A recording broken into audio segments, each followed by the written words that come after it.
కామారెడ్డి జిల్లా లింగంపేట మండలం ప్రాంతంలో చిరుతపులి సంచారం కలకలం రేపింది. మండల పరిధిలోని అటవీ ప్రాంతంలో చిరుతపులి రోడ్డుపైకి రావడంతో ప్రయాణికులు తీవ్ర భయాందోళనకు గురయ్యారు. ఈ నేపథ్యంలో కారులో ఉన్న కొంతమంది ప్రయాణికులు చిరుతపులిని వీడియో తీశారు. ప్రస్తుతం చిరుత వీడియో ఇప్పుడు వైరల్గా మారింది.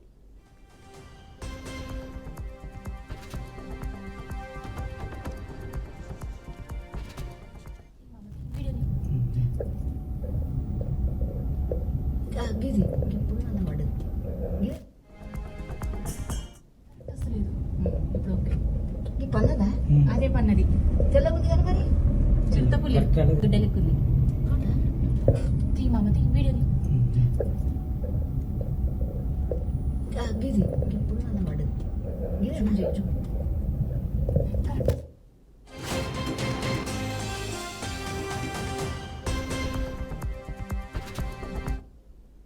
కామారెడ్డి జిల్లా లింగంపేట మండలం ప్రాంతంలో చిరుతపులి సంచారం కలకలం రేపింది. మండల పరిధిలోని అటవీ ప్రాంతంలో చిరుతపులి రోడ్డుపైకి రావడంతో ప్రయాణికులు తీవ్ర భయాందోళనకు గురయ్యారు. ఈ నేపథ్యంలో కారులో ఉన్న కొంతమంది ప్రయాణికులు చిరుతపులిని వీడియో తీశారు. ప్రస్తుతం చిరుత వీడియో ఇప్పుడు వైరల్గా మారింది.